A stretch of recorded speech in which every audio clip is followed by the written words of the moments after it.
వారం 15 రోజులకు ఒకసారి ఆయిల్ చేంజ్ చేయండి. ఆ తర్వాత ఎవరీ 2 monthsకి ఒకసారి ఆయిల్ రిమూవ్ చేయండి, మళ్ళీ ఆయిల్ వేసుకోండి. ఈ మిర్రర్ అనేది ఉంటుంది కదా, ఈ మిర్రర్లో 50% ఆయిల్ వచ్చేంత వరకు ఉండాలి. ఇప్పటికీ ఈ బకెట్ ఫుల్ అయిపోయింది అనుకోండి, ఈ వాటర్ కానీ ఏమన్నా కానీ వీటిలోకి వచ్చేస్తుంది. ఇది ఫిలప్ అయిపోయి దీంట్లోకి వచ్చిందంటే పంప్ అనేది ఖరాబ్ అవుతుంది. రిమూవ్ చేసుకోవాలనుకుంటే కన్నా ఒకటి ఇట్లా చేసిన వ్యాక్యూమ్ లీక్ అవుతుంది. సెకండ్ వన్ ఇది ఇట్లా కింద కన్నా చాలు లాక్ అయిపోతుంది. ఇక్కడ వ్యాక్యూమ్ అనేది లాక్ అయిపోతుంది.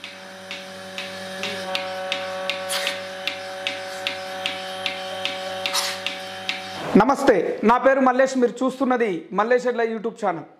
చాలామంది రైతులు వచ్చేసి ఈ మధ్యకాలంలో నేను కలవడానికి వెళ్ళినప్పుడు 2 నుంచి 5 ఆవులు ఉన్న రైతులకైతే మిల్కింగ్ మిషన్ కూడా తక్కువ రేట్లో ఉంటే బాగుంటుందని చాలామంది రైతులు నన్ను అడగడం జరిగింది. ప్రజెంట్ ఉన్న సిచ్యువేషన్లో మెటీరియల్ రేటు పెరుగుతుంది కాబట్టి మిషన్ల రేటు కూడా పెరగాలి. మెటీరియల్ రేటు పెరిగిన మిషన్ల రేటు తగ్గించిస్తున్నారు వీళ్ళు. అయితే ఎందుకోసం ఈ మిషన్ల రేటు ఇంతలా తగ్గించవలసి వచ్చింది అంటే కొంతమంది అనుకుంటారు కదా, మెటీరియల్ రేటు పెరిగినా తగ్గిస్తారు అంటే తక్కువ క్వాలిటీ మెటీరియల్ వాడుంటారు అనే కాన్సెప్ట్తో చాలామంది ఉంటారు. మరి ఇది రైతులకు ఏ విధంగా యూజ్ఫుల్గా ఉన్నది, దాంతోపాటు నాయుడు గారు ఈ మిల్కింగ్ మిషన్కు సంబంధించి, మోటార్కు సంబంధించి, బకెట్కు సంబంధించి పూర్తి వివరాలు మనకు ఈ వీడియోలో తెలియజేస్తారు. మీకు ఈ వీడియో ఉపయోగపడుతుందని ఆశిస్తున్నాను. వీడియో మాత్రం చివరి వరకు ఖచ్చితంగా చూడండి. ఎందుకంటే మంచి వీడియోను చివరి వరకు చూస్తే మీకు యూస్ఫుల్ అవ్వడంతో పాటు వేరే రైతులకు కూడా సజెషన్లోకి వెళ్తుంది కాబట్టి ఖచ్చితంగా చివరి వరకు చూస్తారని ఆశిస్తూ మనము ఇప్పుడు నాయుడు గారితో మాట్లాడే ప్రయత్నం చేద్దాం. నమస్తే నాయుడు గారు. నమస్కారం. రైతులకు తక్కువ రేట్లో మిల్కింగ్ మిషన్ ఇవ్వాలనే ఆలోచన ఎట్లా వచ్చింది సార్ మీకు? అసలు నేను దాదాపు 18 సంవత్సరాలు ఇదే ఫీల్డ్ ఉన్నా. ఫస్ట్ స్టార్టింగ్ మూమెంట్లో మిల్కింగ్ మిషన్ అమ్మాలంటే చాలా కష్టాలు పడేవంటే 2-3 నెలలకు మిషన్ అమ్మేవాళ్ళం. అప్పుడు ఏమైందంటే మార్జిన్ ఎక్కువ తీసుకోవాలి కంపల్సరీ. ఇప్పుడు నెలకు 100+ వెళ్తున్నాయి, అంటే 100 పైన వెళ్తున్నాయి మిషన్. 100 పైన వెళ్తున్నప్పుడు మనం ఏం చేయాలి? రేటు తగ్గించాలా. మనం రేట్లు తగ్గిస్తున్నామని క్వాలిటీలో కాంప్రమైజ్ అయితే చెడ్డ పేరు వస్తుంది. First point. నేను ఇంతకుముందు డైరీ ఫారాలకు విజిట్ చేసేనా మిల్కింగ్ మిషన్ అంటే ఏమో కంప్లైంట్ వస్తుంది, ఏదో భయపడేవాళ్ళు. ఏమి కంప్లైంట్స్ ఉండదు, ఏమి ఉండదు. ఒకసారి ఓపెన్ చేసి చూస్తే అన్ని మనకి తెలిసిపోతాయి. మెకానిజం అనేది మనం నేర్చుకోవాలి. మెకానిజం అనేది మనం ఎప్పుడైతే నేర్చుకుంటామో ఈజీ అయిపోతుంది. ఇప్పుడు ఎందుకంటే రాబోయే కాలంలో వచ్చి లేబర్ సమస్య విపరీతంగా ఉంది. ఎందుకంటే ఇప్పుడు మనం ఉన్నాం, సపోజ్ మా దగ్గర ఉన్న స్టాఫ్, వాళ్ళకు పర్ డే వల్ల భోజనాలు రానుపోని చార్జ్ అన్ని వల్ల ఇవన్నీ ఖర్చులు ఎవరు చేస్తాము? ఫార్మర్ మీద వేస్తాం. ఆంధ్ర కానీ, తెలంగాణ కానీ, కర్ణాటక, కొన్ని ఛత్తీస్గఢ్, కొన్ని ఒడిశా ఏరియాలో ఫార్మర్స్ ఉన్నారు కదా, రైతులు ఆల్రెడీ వాడుతూ ఉంటారు. వాళ్ళ దగ్గర పోయి చూసి తెలిసిపోతుంది, చాలా ఈజీగా ఉంటుంది. మామూలుగా వాళ్ళు ఎలా వాళ్ళే డైరెక్ట్ ఇక్కడ తీసుకొని పోవడము, వాళ్ళే ఇన్స్టలేషన్ చేసుకోవడము, వాళ్ళు వాడుకునే విధానంగా. మిల్కింగ్ మిషన్ రేట్ల గురించి, ఇది నానో మిల్కింగ్ మిషన్. యాక్చువల్లీ ఇది అంటే మామూలుగా చిన్న సైజు 3, 4, 5 పశువుల లోపలే. 5 పశువుల లోపలే మన ఏం చేస్తారంటే ఒక 2-3 పశువులు ఉన్నవాటి లాస్ట్ 10 పశువుల వరకు వాడతారు దీన్ని. ఏదైనా కానీ మనం ఎక్కువ డ్యూరేషన్ ఎక్కువ ఉన్నప్పుడు ఏం చేయాలంటే vacuum pump and motor capacity కానీ ఎక్కువ హెవీ ఉండాలి. హెవీ ఉంటే కానీ అది లైఫ్ అనేది ఎక్కువ వస్తుంది. యాక్చువల్ మనం మిల్క్ అనేది ఎప్పుడు తీయాలండి? మ్యాక్సిమం అంటే 1 అవర్లో మిల్క్ తీసేసాం. ఇప్పుడు ఈ 1 అవర్ లోపల అంటే మనకు 3-4 పశువులు మ్యాక్సిమం 15 నిమిషాలు అనుకోండి. 15 నిమిషాలకు సరిపోతుంది కంప్రెసర్. అయితే ఎక్కువ వాడితే ఏమవుతుందంటే ఈ పంప్ అనేది వ్యాక్యూమ్ పంపు, ఎలక్ట్రికల్ మోటార్ 2 పక్కన క్లబ్డ్ మోటార్ ఉంటాయి. ఈ 2 హీట్ ఎక్కుతాయి. వ్యాక్యూమ్ పంప్ హీట్ ఎక్కుతుంది, మోటార్ హీట్ ఎక్కుతుంది. అని ఈ హీట్ ఎక్కడం వల్ల ఏమవుతుందంటే మోటార్ అనేది స్పాయిల్ కావడానికి వ్యాక్యూమ్ పంప్ స్పాయిల్ అవుతుంది, మోటార్ స్పాయిల్ అయిపోతుంది. మనం కొంతమంది గ్యాప్ పెట్టి వాడుతుంది. Okay, better one. గ్యాప్ పెట్టి వాడితే టైం అనేది ఎక్కువ తీసుకుంటుంది. అంటే ఇది ఎంత హెచ్పి ఉంటుంది సార్? ఇది హాఫ్ హెచ్పి మోనో బ్లాక్. ఇది దీని కెపాసిటీ అయితే 25 లీటర్స్ కంపల్సరీ. మీరు ఇప్పుడు కాదు, దాదాపు 5-6 years కింద ఇచ్చిన పంపులు అలాగే ఉంటాయి. ఈ డిజైన్లు మారుస్తూ ఉంటాయి. పైన డిజైన్లు ఎందుకు మార్చాలంటే చూసే వాళ్ళకి లుక్ అనేది ఎప్పుడు అంటే ఇది ఎప్పుడు పాత మోడల్ అనే కాన్సెప్ట్ లేకుండా మారుతూ ఉంటాయి. మార్కెట్ కానీ కాంపిటీషన్ విపరీతంగా పెరిగిపోతుంది. ఇప్పుడు ఆన్లైన్లో ఏమవుతుందంటే ఆన్లైన్లో చూస్తారు జనాలు. ఆన్లైన్లో 20,000 ఉంది కదా సార్ అంటారు. నిజమే, 20,000 కంటే సేమ్ ఇదే పంపిస్తారు, అన్ని ఇస్తారు. ఇంకోటి కొంతమంది డ్రై పంపిస్తారు. డ్రై పంప్ పక్కన పెట్టండి, ఆయిల్ పంప్ తీసుకోండి. నా దగ్గర కాకుండా ఎక్కడ తీసుకుని ఆయిల్ పంప్ తీసుకోండి, చాలా బాగుంటుంది. ఎందుకంటే ఆయిల్ అనేది ఉంటే కన్నా బ్లేడ్ లోపలికి అప్ అండ్ డౌన్ అవుతుంటుంది, స్మూత్గా అవుతుంది. డ్రై అనుకోండి, చిన్న డస్ట్ పైన ఏమవుతుందంటే స్ట్రక్ అయిపోతుంది. డ్రై అయితే ఇప్పుడు ఆయిల్ అయితే మనకు కొంచెం. నేను డ్రై పంప్ అసలు అమ్మను. ఇప్పుడు స్టార్టింగ్ నుండి ఇప్పటి వరకు డ్రై పంప్ అసలు అమ్మను. ఓన్లీ ఆయిల్ పంపే అమ్ముతాను. 3 years back I think mostly 25,000 మేము. ఆ తర్వాత 20,000కి వచ్చింది. ఇప్పుడు 17,000 రూపీస్ అంటే 17,000 మొత్తం సెటప్ అంతా ఇచ్చేస్తాను. పావులకాడ కూడా ఎక్కువ ఇప్పుడు 3 phase ఉన్నాయి. అవును, 3 phase కు ఇది వస్తుందా, సింగిల్ phase కు వస్తుందా? ఇది ఓన్లీ మోనో బ్లాక్ వచ్చేసి ఓన్లీ సింగిల్ phase కి ఇస్తాను. 3 phase కి ఇవ్వను. 3 phase కి వచ్చేదానికి మళ్ళీ కాన్సెప్ట్ మారిపోతుంది. బెల్ట్ డ్రైవ్ వాడాలి. బెల్ట్ డ్రైవ్ దాంట్లో మోటార్ మార్చడం. దాంట్లో మోటార్ అంటే దీనికి ఇప్పుడు క్లబ్ మోటార్ ఎలా ఉంటుందంటే వ్యాక్యూమ్ పంప్ మోటార్ 2 కలిసిపోయి ఉంటాయి కాబట్టి ఈ సింగిల్ phase వరకు ప్రిఫర్ ఉంటుంది. ఇది తీసుకోవాలనే ఆలోచన ఉన్నా ఇది ఎట్లా ఉపయోగించాలో వాళ్ళకి తెలియదు. అది సమస్య కాదు. ఇప్పుడు ఎందుకంటే ఫస్ట్ మనం ఎలా అంటే నాకు చేత కాదు అనే కాన్సెప్ట్ నుండి బయటకు రావాలి ఫస్ట్ అందరూ. ఇప్పుడు ఇది పెద్ద ఏమి విద్య కాదు ఇది, చాలా ఈజీగానే ఉంటుంది ఇది. నేను ఫస్ట్ స్టార్టింగ్ మూమెంట్లో ఈ ఫీల్డ్కి వచ్చినప్పుడు ఎలా ఉండాలంటే ఒక బీహార్ వర్కర్ ఎలా ఉంటే ఒక షెడ్లో 2500 పని చేసేవాడు. ఒక పశువు పక్కన చేసి ఆడే పండుకొని ఆడే పని చేసి అన్ని చేసేవాడు. ఇప్పుడు ఎలా ఉన్నారు, మాక్సిమం 12,000 నుండి దాదాపు 18,000 వరకు ఇస్తున్నారు. ఇప్పుడు వర్కౌట్ కావట్లేదు. ఇంకొకటి అంటే మన తెలుగు రాష్ట్రాల్లో ఆల్మోస్ట్ కర్ణాటక కానీ వేరే రాష్ట్రాలు కానీ ఇప్పుడైతే హ్యాండ్తో మిల్క్ తీస్తున్నారు కదా, ఈ జనరేషన్ తర్వాత నెక్స్ట్ జనరేషన్ ఇంట్రెస్ట్ చూపట్లేదు. మెయిన్ వచ్చి డైరీ ఫామ్లో ఎక్కడ పాలపిండి ఎక్కడ మనం ఇబ్బంది పడుతుంటాం. ఈ పాలపిండేది అయిపోతే ఏమవుతుంది, ఆటోమేటిక్గా గడ్డి అవన్నీ డిఫరెంట్ చేసుకోవడం ఈజీగా నడిచిపోతుంది. ఇది కానీ ఈ పాల మిషన్లు చాలామంది వాడుతున్నారే కానీ దీని మెయింటెనెన్స్ విషయాల్లో కానీ కొన్ని ఉండాలి వాళ్ళకు, మెలకువలు. ఇప్పుడు తీసుకుంటారా పాలు పెట్టుకుని పక్కన పడేసేది కాదు. దీని క్లీనింగ్ సిస్టమ్ కానీ మెయింటెనెన్స్ విషయం చిన్న చిన్నవి ఏం లే, కొద్దిగా హాట్ వాటర్ పెట్టి క్లీన్ చేయడం. 2 daysకి ఒకసారి మనం బ్రష్లు ఇస్తాం వాళ్ళకు, 2 బ్రష్లు ఇస్తాం. ఈ బ్రష్ ఉంటుంది మామూలుగా, ఇది ఏం లేదు, ఇక్కడ ఓన్లీ మిల్క్ వచ్చే పార్ట్ ఉంటుంది. ఇది ఈ పార్ట్ చూడండి, ఈ పార్ట్ ఓన్లీ మిల్క్ వచ్చే పార్ట్తో దీంతో క్లీన్ చేసుకోవచ్చు. అంటే ఈ పైపుని మాత్రమే ఓన్లీ క్లీన్ చేసుకోవడం. హాట్ వాటర్ ఇవి అవసరం లేదు. వీటిలో మీకు ఒకటే, ఇంకా వీటిలో మిల్క్ వచ్చింది అనుకోండి, ఈ రబ్బర్లు అంటే లైనర్స్ డ్యామేజ్ అయ్యాయి. ఇప్పుడు వీటిలో మిల్క్ వచ్చిందంటే కానీ పల్సేట్లు కానీ డ్యామేజ్ అవుతాయి. అంటే ఎప్పటికైనా రబ్బర్ పార్ట్స్ 8 monthsకి ఒకసారి చేంజ్ చేసుకుంటే వెరీ హ్యాపీ. చాలా మంది ఏం చేస్తారు 2-3 years కాదు 4 years కానీ ఇట్లా పడుతున్నారు. 2 రోజులకు ఒకసారి అన్న డైలీ హాట్ వాటర్తో క్లీన్ చేసుకోవడం, అదే సర్కింగ్ చేసుకుంటుంది. సేమ్ అది మనం బకెట్లో పెట్టేసి ఇట్లా ఒకసారి మనం ముంచి లేవితేమంటే మొత్తం అది క్లీన్ చేసుకుంటుంది. హాట్ వాటర్ ఎందుకంటే మనం మిల్క్లో ఫ్యాట్ ఉంటుంది, ఈ ఫ్యాట్ అనేది ఇక్కడ ఫామ్ అవుతూ ఉంటుంది. ఆ ఫ్యాట్ అంతా కరిగిపోయి మళ్ళీ వాటర్ అంతా వెళ్ళిపోతుంది. మళ్ళీ క్యాన్ క్లీన్ చేసుకుంటాం, దీన్ని హ్యాంగ్ చేసుకుంటాం. దీన్ని వాడే విధానంగా మీకు ఎక్స్ప్లెయిన్ చేస్తాను, వాళ్ళకి ఎక్స్ప్లెయిన్ చేస్తాను. ఇప్పుడు సపోజ్ ఎగ్జాంపుల్ మా వాళ్ళకి కాదండి మీరు కంపల్సరీ రావాలంటే ఒక టెక్నీషియన్ పిల్లగాలు పంపిస్తాం. వాళ్ళకి రానుపోని ఛార్జీల వల్ల టీఏడీ ఇచ్చేస్తే ఎక్కడికి వెళ్ళి అక్కడ పంపించేస్తాం. ఇబ్బంది మొత్తం కూడా 1-2 సార్లు పెట్టి చూపిస్తారన్నమాట. పేర్స్ అనేవి కూడా చాలా ఇంపార్టెంట్. అవును, మనకు ఒకటి పోయిందంటే చాలా మంది చాలా టెన్షన్ పడుతుంటారు, ఇది పోయింది ఎక్కడ తీసుకోవాలని.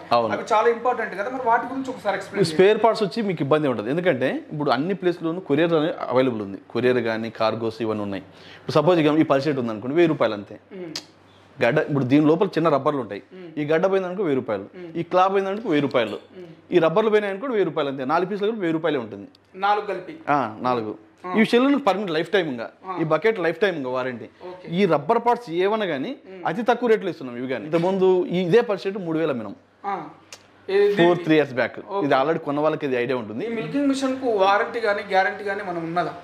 ఇది యాక్చువల్లీ వారంటీ గ్యారంటీ అనేది ఉంటుంది సార్. ఇది electricals and rubber parts no warranty. ఇంకా పంపులు ఏం పోయినా 1 year వారంటీ పీరియడ్ ఉంటుంది. ఈ పంపులు ఏం పోయినా 1 year వారంటీ ఇస్తాను. ఇంకోటి వారంటీ ఎందుకు ఇస్తామంటే కొంతమంది ఆయిల్ అనేది తీసుకోరు. మనం ఇప్పుడు ఎలా ఉంటుందంటే వాళ్ళు కొంతమంది వాటర్ ఎక్కిస్తారు, కొంతమంది మిల్క్ ఎక్కిస్తారు. అది వారంటీ లెక్కన రాదు. సర్వీస్ అనేది ఫ్రీగా ఇస్తారు. స్పేర్ పార్ట్స్ కంపల్సరీ పైసలు ఇవ్వాల్సిందే. మిల్కింగ్ మిషన్ ఉపయోగించడం వల్ల రైతుకు కలిగే లాభాలు ఏమిటి? ఉపయోగించే వల్ల లాభాలు ఏమంటే ఫస్ట్ పొదువాపు అనేది రాదు. ఇప్పుడు 4 టీట్స్, ఇప్పుడు మనిషి అనుకోండి, ఇప్పుడు మనం పాలు పిండేటప్పుడు గోర్లు కానీ ఇవన్నీ ఉండకూడదు. టీట్స్కి అనేది గట్టిగా లాగుతారు. ఇది అలా సింపుల్ ఇట్లా ప్రెస్ చేస్తూ ఉంటుంది అంతే. ఆటోమేటిక్గా వ్యాక్యూమ్ ఇట్లా ప్రెస్ చేస్తే మిల్క్ వస్తుంది. ఆ వ్యాక్యూమ్ తీసుకుని బకెట్ వెళ్ళిపోతుంది అంతే. బ్లడ్ ఎలా వస్తుందంటే ఇప్పుడు టీట్స్ ఉంటాయి, 4 టీట్స్ ఉంటాయి. కొన్నిటికి టీట్స్ డ్యామేజ్ అంటే మామూలుగా పొదువాపు కానీ ఏదైనా ఉంటుంది. మన పొదువాపు ఉందనుకోండి, మనం చేతితో పాలు పిండినా కానీ బ్లడ్ వస్తుంది, చీము రక్తము మిషన్ పెట్టినా అది వస్తుంది. ఇంకోటి పొదుగువాపు ఉన్న వాటికి కంపల్సరీ ఎట్టి పరిస్థితుల్లో మిషన్ పెట్టకండి. ఎందుకంటే ఆ టీట్స్కి ఏం చేస్తామంటే, అందుకే నేను ఏం చేస్తానంటే ఫస్ట్ పాలు పిండేటప్పుడు 4 టీట్స్ని ఒకసారి ఇట్లా ప్రెస్ చేయండి. ఒకసారి నీళ్ళు చల్లి నీట్గా శుభ్రం కడిగి ఇట్లా ప్రెస్ చేస్తే ఏమన్నా అంటే కొద్దిగా నలకలు ఏమన్నా కానీ సమ్ డిఫరెంట్ ఏమైనా వచ్చినాయి అనుకోండి, అక్కడ వచ్చి ఆ టీట్స్కి పెట్టకండి. ఆ టీట్స్ వెంటనే మనం ట్రీట్మెంట్ చేసుకుంటే కానీ ఆ టీట్స్ నిలబడిపోతుంది, లేదంటే ఆ టీట్స్ పూర్తిగా వెళ్ళిపోతుంది. అనిమల్స్కే ఆ టీట్స్ అనేది డ్యామేజ్ అయిపోతుంది. దీంతో పాటు ఎన్ని రకాలు మన దగ్గర అవైలబుల్ ఉన్నాయి? మన దగ్గర చూడండి, మిల్కింగ్ మిషన్లు వచ్చేసి స్టార్టింగ్ 2-3 5 పశువుల లోపల ఒకటి, 10 పశువుల లోపల ఒకటి, 10 రూపాయలు ఒకటి, ఇట్లా కంటిన్యూ అనిమల్స్ పెరిగి రేట్ పెరుగుతూ ఉంటుంది, వాటి క్వాలిటీ కానీ పెరిగిపోతూ ఉంటుంది. అంటే ఎంత డిఫరెన్స్ ఉంటుంది సార్? అనిమల్స్ ఇప్పుడు 5 అనిమల్స్ ఉంటే నానే ఉన్నాం, అవును, దానిపైన 10 ఉన్నాయనుకోండి, ఏ మిషన్ ఉంటుంది? 10,000 రూపాయలు ఎక్స్ట్రా అవుతుంది బెల్ డ్రైవ్. మళ్ళీ వాటికి ఎందుకంటే వాటి కెపాసిటీ పెరుగుతుంది, పంపు కెపాసిటీ పెరుగుతుంది, మొత్తం అంతా ఒక 10,000 రూపాయలు ఎక్స్ట్రా అవుతుంది. మళ్ళీ దానిపైన ఒక 10,000 అంటే ఇంకా డిఫరెంట్ ఇంకా మీరు 4 buckets ఇట్లా 10 buckets అని పోయి అది పూర్తి మారిపోతుంది. ఇది మెయిన్ బేస్ వచ్చేసి స్మాల్ ఫార్మర్స్, చిన్న ఫార్మర్ 2, 3, 4, 5 పశువులు ఉండే వాళ్ళు ఉంటారు కదా, వాళ్ళ కోసమే దీన్ని ఇంట్రడ్యూస్ చేస్తున్నాం. దీన్ని మళ్ళీ 10 పశువుల వరకు లాగకండి, ఎందుకంటే దీనికి అంత లేదు. అది పెట్టుకోండి, ఓన్లీ 5 పశువుల లోపల హ్యాపీగా చేసుకోండి. ఓన్లీ సింగిల్ ఫేజ్ మాత్రమే వస్తుంది అన్నారు. అవును. ఇది మనకు పెట్రోల్ కానీ డీజిల్ కానీ ఏమన్నా దీనికి లేదు ఆప్షన్ లేదు. దీనికి లేదు ఆప్షన్. దీనికి కానీ పెట్టచ్చు కానీ దీనికి పెట్టలేదు. ఎందుకంటే ఒక మోనో బ్లాక్ మోటార్కి దాని ప్రమేయం లేకుండా వెనకలో పుల్లి వేసుకొని ఇంజన్ వేస్తాం దాంట్లో మామూలుగా అది త్వరగా బర్న్ అయిపోతుంది రోటర్ అంతా. అది వద్దు, అది దీనికి ఇంతవరకే, అది దీని ప్రాణం ఇంతే, ఇంతవరకే వాడుకున్నాం. ఇది ఆర్హెచ్పి ఆయిల్ పంప్. ఇది ఇక్కడ ఆయిల్ ఉంటుంది. ఈ మిల్కింగ్ మిషన్ ఉంది కదా, ఇది ఈ సైలెన్సర్ ఉంటుంది. ఇది ఆయిల్ మామూలుగా ఇక్కడ ఆయిల్ పోసుకుంటే ఇక్కడ దీంట్లో ఆయిల్ వస్తుంటుంది. ఒక వారం 15 రోజులకు ఒకసారి ఆయిల్ చేంజ్ చేయండి. ఆ తర్వాత ఎవరీ 2 monthsకి ఒకసారి ఆయిల్ రిమూవ్ చేయండి, మళ్ళీ ఆయిల్ వేసుకోండి. ఈ మిర్రర్ అనేది ఉంటుంది కదా, ఈ మిర్రర్లో 50% ఆయిల్ వచ్చేంత వరకు ఉండాలి ఇప్పటికీ. ఈ బకెట్ ఫుల్ అయిపోయింది అనుకోండి, ఈ వాటర్ కానీ ఏమన్నా కానీ వీటిలోకి వచ్చేస్తుంది. ఇది ఫిలప్ అయిపోయి దీంట్లోకి వచ్చిందంటే పంప్ అనేది ఖరాబ్ అవుతుంది. కొంతమంది ఏం చేస్తారంటే ఒక 2 animals తీసుకుంటారు. కొన్ని animals ఎలా ఇస్తాయంటే 13-14 లీటర్లు కానీ ఇస్తాయి. 10 liters అంటే 25 liters. ఈ ఫిల్అప్ అయిపోయి ఈ బకెట్ ఫిల్అప్ అయిపోయి ఈ వ్యాక్యూమ్ పైప్ నుండి వచ్చేసి పంపులకి కానీ వస్తాయి. అంతవరకు రానికండి. ఎవరి ఈచ్ అనిమల్స్ కంపల్సరీ ఒక అనిమల్ అయిపోతేనే ఈ బకెట్ రిమూవ్ చేయండి, పాలు పోసుకొని మళ్ళీ బకెట్ పెట్టుకోండి. ఆ లోపల ఏమవుతుందంటే ఇక్కడ ఇంకోటి డ్రైన్ వాల్వ్ అని ఒకటి ఇచ్చింటాను. దీంట్లో ఏమైనా వాటర్ కానీ మిల్క్ కానీ వచ్చినా ఆటోమేటిక్గా ఇక్కడ డ్రై అయిపోతుంది.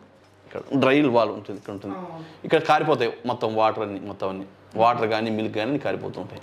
ఇది అనేది వ్యాక్యూమ్ అనేది మామూలుగా ఎంతవరకు ప్రెజర్ ఉండాలనేది చూపెడుతుంది.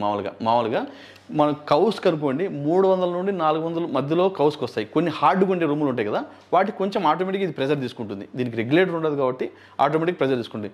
బఫెలో వచ్చేసరికి 500 నుండి 600 ప్రెజర్ ఉంటే హ్యాపీ. ఎక్కువ హెవీ ప్రెజర్ అయిందనుకో నొప్పి వస్తుంది వాటికి ఎటువంటి ఇబ్బంది ఉండదు. చాలామంది ఏమంటే బ్లడ్ వస్తుంది కదా, రాంగ్. అది బ్లడ్ అనేది అసలు రాదు. మీకు ఎగ్జాంపుల్ నేను చూపెడతా చూడండి. మనం పెట్టే విధానంగానే ఇది ఎలా ఉంటుంది. మామూలుగా సౌండ్ లేకుండా ఇట్లా 4 వైపులు వేసుకోవాలా. 1 2 3 4 ఓకేనా. ఇక్కడ చూడండి, ఇది కింద బటన్ అనేది ప్రెస్ చేసుకోవాలా. ఈ బటన్ అనేది ఓకే.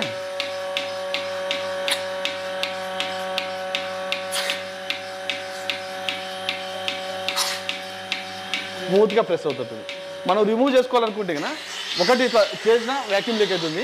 సెకండ్ వన్ ఇది ఇట్లా కిందకన్నా చాలు లాక్ అయిపోతుంది. ఇక్కడ వ్యాక్యూమ్ అనేది లాక్ అయిపోతుంది. మనం పొదుకు తగిలించేటప్పుడు ఈ బటన్ ఇట్లా పైకి ప్రెస్ చేయండి, ఇట్లా మర్చి ఇట్లా తీసి పెట్టామంటే కట్టుకుంటుంది.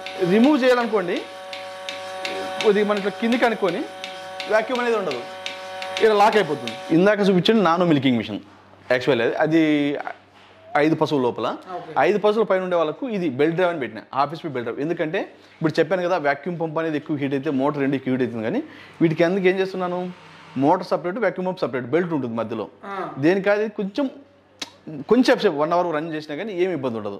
ఇది 5 పశువుల పైన అంటే 10 పశువుల లోపల ఉన్న వాళ్ళకి ఇది బాగుంటుంది. ఇది 10 పశువుల లోపల ఉన్న వాళ్ళకి బాగుంటుంది. ఇంతకు ముందు చూసి నానో వచ్చేసి 5 పశువుల లోపలే. యాక్చువల్లీ వ్యాక్యూమ్ పంప్ వచ్చేసి 225 LPM vacuum pump, RHP Marathon motors అని. కొంతమంది గోద్రేజ్ అంటే గోద్రేజ్ ఇస్తుంటాను. వారంటీ కార్డు కానీ మోటార్ పైన ఇక్కడే పెట్టి ఇచ్చేస్తాను వాళ్ళకి. వారంటీ అంటే electricals and rubber no warranty అన్నాను కదా అక్కడ. ఎందుకంటే ప్రతి ఒక్క ప్లేస్లోనూ అక్కడ పవర్ ప్రాబ్లం ఎక్కువ ఉంటుంది.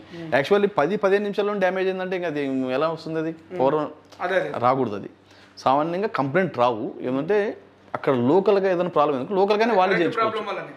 ఇది వచ్చేసి belt drive, RHP belt drive milking machine. ఇది 25,000 రూపాయలు కాస్ట్ పడుతుంది. మెయింటెనెన్స్ విషయంలో కూడా మీరు వాళ్ళు మీ దగ్గర తీసుకున్నప్పుడు వాళ్ళకి ఎక్స్ప్లెయిన్ చేస్తారా? ఎక్స్ప్లెయిన్ కంపల్సరీ వాళ్ళు తీసుకునేటప్పుడు ఎలా మెయింటైన్ చేయాలని నీట్గా ఎక్స్ప్లెయిన్ చేస్తాం. పర్టికులర్ ఒక పర్సన్ అక్కడ డెమో ఇస్తాం. లాంగ్ ప్లేస్లో కొన్ని ప్లేస్లో మనకి డీలర్స్ ఉన్నారు ఆల్రెడీ. ఛత్తీస్గఢ్ డీలర్స్ ఉన్నారు, ఒడిశా డీలర్ వేరే ఉన్నారు, కర్ణాటక ఉన్నారు, కొన్ని ఇక్కడ రాయలసీమ డివిజన్కి సపరేట్ ఉన్నారు, ఉత్తరాంధ్ర సపరేట్ ఉన్నారు, మన డీలర్స్గానే ఉన్నారు. ఆల్మోస్ట్ ఆల్ డీలర్కి పంపిస్తాం, డీలర్స్గానే వాళ్ళు చూసుకుంటారు సర్వీస్. ధన్యవాదాలు సార్, చాలా మంచి సమాచారం ఇచ్చారు. విన్నారు కదా మన నాయుడు గారు చెప్పిన వివరాలు. రైతులకు తక్కువ ఖర్చులో మనకు ఈ నానో మిషన్ని అందించాలనే ఉద్దేశంతో మేము ఇది తయారు చేసినాము. దీని విషయంలో మీకు ఏ డౌట్ ఉన్నా మాకు కాల్ చేయొచ్చు అని నాయుడు గారు చెప్తున్నారు. నేను నెంబర్స్ కూడా స్క్రీన్లో ఇస్తాను, మీరు కాల్ చేసి కనుక్కోవచ్చు. ఇది ఈరోజు వీడియో. ధన్యవాదాలు, నమస్తే అండి.